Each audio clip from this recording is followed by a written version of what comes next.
open-minded curiosity. It, to me, is such an incredibly important gift.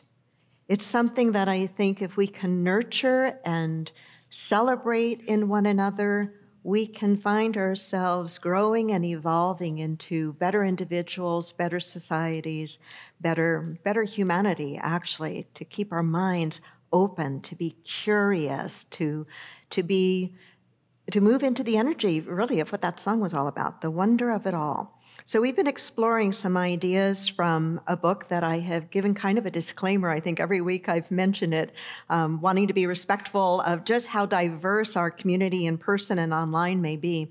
It's a book that was written by Arnold Schwarzenegger.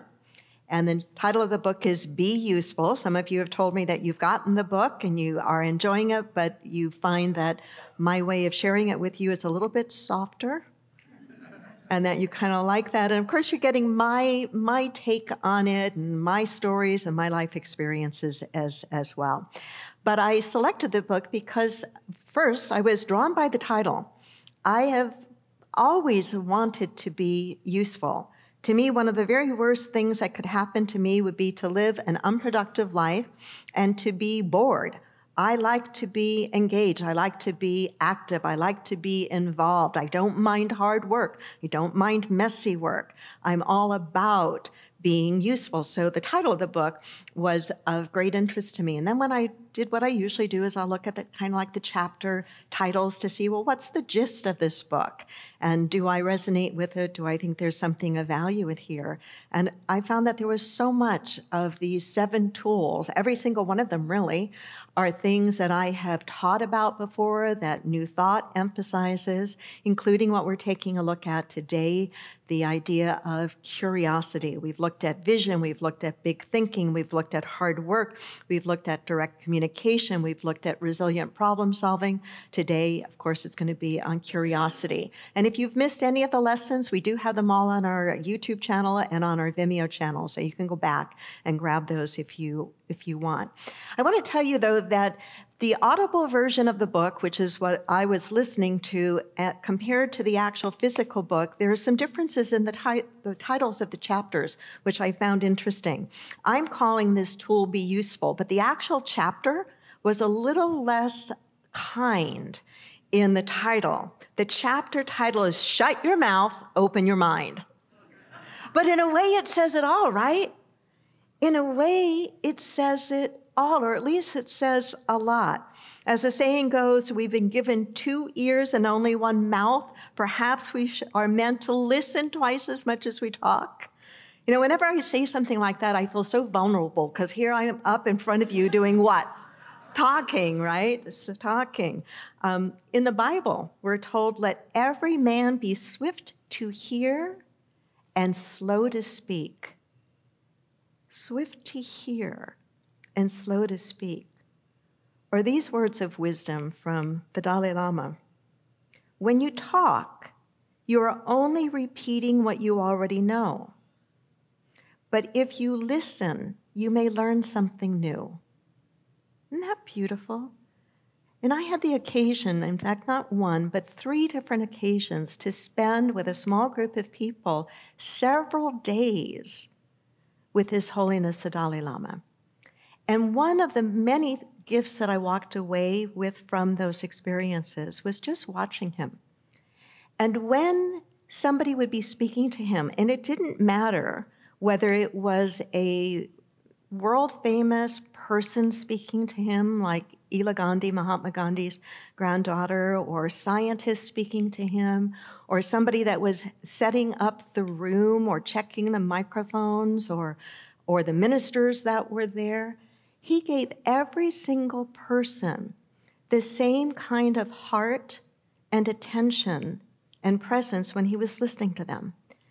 And I thought, what a teaching he's giving by example right here. It was like it didn't matter if the person was someone that had a lot of status by the world's standards or somebody that didn't seem to have any at all. He had this openness to, I think, be influenced by what that person might ask or by what that person might say. When you talk, you're only repeating what you already know. But if you listen, you may learn something new. I think open-minded curiosity is, to use a word that's being used a lot lately, I think it's a superpower. Open-minded curiosity, I think it's a superpower. I think it's magnetic. At least in my life experience, I find that I'm really drawn to people who are curious, who want to know about how things work or why things are the way they are, or how things might be a little bit better, or why a person thinks the way that they do or acts the way that they act. I think it's a very attractive quality. And I think open-minded curiosity, I do believe, as Myrtle Fillmore had said, that it's our, I think it was Myrtle or Charles, that it's our soul's natural state, that there is an openness that we come into life with, and perhaps it's rooted in, to be curious, we will learn, we need to learn in order to survive, right? So perhaps there's that element of it that's built in just for our own species perpetuity. But open-minded curiosity, to a large extent, is available to every single one of us. It's not something that only people who are of a certain status or certain education or certain background have, because it's the way I think we naturally come in, open, curious, wondering. It's not dependent, but it can be squelched. Some of you know that John and I had made a commitment when we started our family, and our kids are now adults. But when we started our family, the idea of homeschooling was something very new then. And it certainly, it was started in a very fundamentalist, religious kind of environment, but that was not the reason that we chose to homeschool our kids. We wanted to homeschool our kids because we wanted to do a couple of things. We wanted to share with them our worldview, our values, and have that be a driving force in their life. And so things like travel that opened our minds as a family to different ways that people think, to different cultures, to different experiences was really, really important to us. But the other was, we so wanted them more than anything else to remain curious people throughout their life. We wanted them to be able to go through life with an open mind, wondering how things work, why things are the way they are, and not from a place of complaining, but from a place of engagement. Does that make sense? From a place of, if I'm open, if I'm curious, number one, I can learn something, but I can probably also contribute something. Curiosity, I think, is magnetic.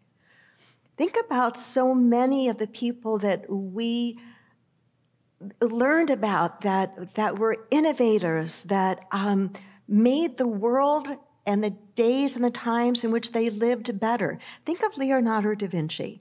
If you know anything about him, you know how curious he was about so many things, not just the arts. He was curious about how things worked mechanically, how things functioned. He was curious across a very broad spectrum.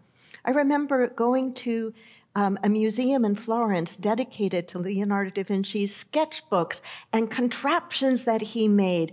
You know, when I was little and I learned about him, all I learned about was the art, and I could appreciate that. But that his mind was so curious about so many things, and that curiosity helped to lead to so many innovations, right? You know, think about Galileo. Think about his curiosity of the celestial bodies, of the stars and the planets, and that curiosity was an impetus for the invention of the telescope. Think about Einstein, right? His curiosity about the universe. I don't think you can get much bigger in curiosity than about the universe, do you? Curiosity about the universe, curiosity about how light works, leading into his theory on relativity. And we could go on and on and on and on. It's the curious mind that thinks out of the box, right? It's the curious mind that makes connections that aren't so obvious to the mind that has become closed. The curious mind is more open, is more receptive. I think the curious mind is very spiritually evolved. And I think that we can become even more curious than we already are. than we already are. I wrote, curiosity born of genuine humility attracts generosity. I want to say that again, and I want to ask you to think about that for a moment. Curiosity born of genuine humility attracts generosity. Would you not agree that to be curious also requires a certain humility? It really does. It really does. The curious person understands that they don't know it all. In fact, the curious person probably thinks that they know very little, even though we might think they know an awful lot. The idea of humility, of openness, is an essential ingredient in curiosity.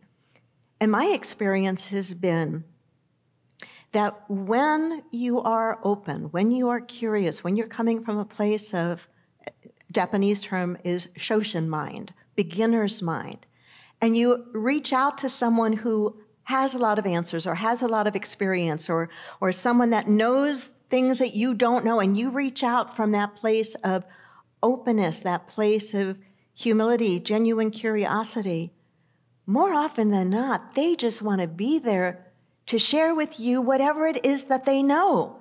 That's what I mean by it's being an attractive force. An attractive force. In the book, Arnold writes this. He says, simply by opening my mind to the wonders of the world around me, my curiosity has attracted many amazing opportunities to me. I've met every American president since Lyndon Johnson. I met them because I was famous, but I got to know them and develop relationships with them because I was curious. Because I was curious. I asked them questions about themselves and their experiences. I asked for advice, and then I listened. Important, interesting, powerful people,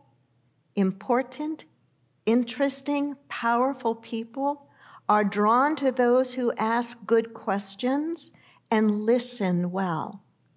Told you the Dalai Lama, didn't matter who was in front of him.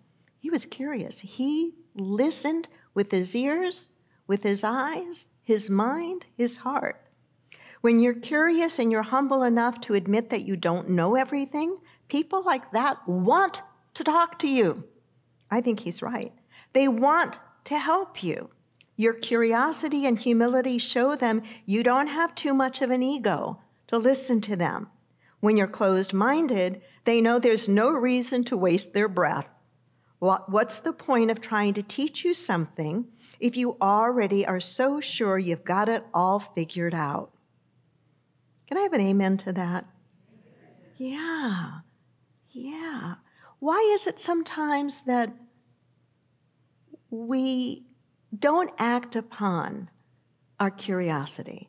Why is it that we might not approach someone, maybe in business or in education or in health or any arena?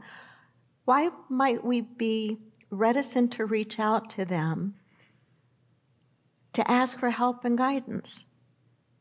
I think it could be because we are afraid that they will say no, or it could be that we just are afraid to admit that if I ask this person, how would you do this? Or what do you think about this? Or what have you learned from that? That maybe they will think less of me because by asking the question for some help, by asking the question for their approach, their understanding, I might be showing my own vulnerability. I think that's very true. I've had a few interesting experiences over the last couple of months. I've been invited to consider serving on the esteemed board of directors for Unity World headquarters, and it's a position I'm actually considering deeply accepting. And in my approach to things, I am by nature a very curious person. And so I was very proactive, and I said, well, unless there's a reason that I'm not allowed to do this, I'd like to reach out to each and every current board member and just ask them about their experience, what they think is needed on the board, what they think that I might be able to contribute to the board, all sorts of things like this. I was told that nobody's ever taken that approach. Nobody's ever wanted to be curious, asking those kinds of questions. And then I found myself following up with some of the current board members are ministers and reaching out to them and asking them questions about how are they handling their ministries coming out of a post-pandemic world. Because even though it's quite a bit of time now, I think we're still trying to find our way through. Do you?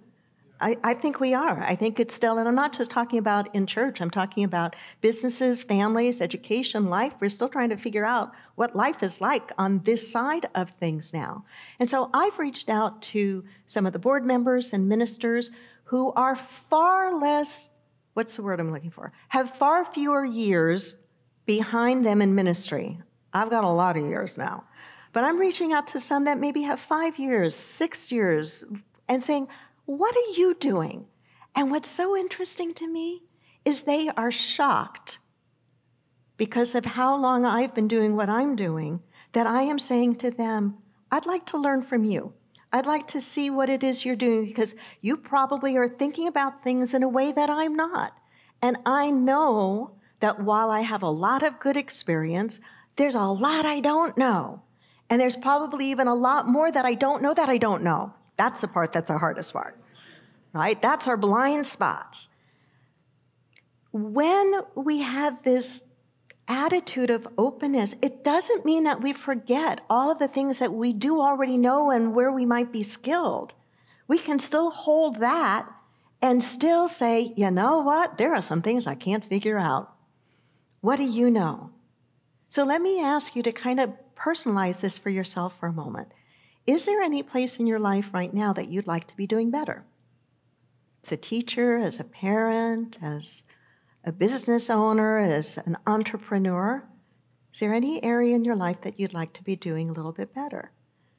Is there anybody that you can think of that's in that same field that you are, that maybe is a little bit further along the path than you are? I bet you'd be nodding your head. What do you think my invitation or challenge would be to you? Yeah, to reach out to them, to reach out and say, what do you know about this? Would you be willing to, share your best thinking with me?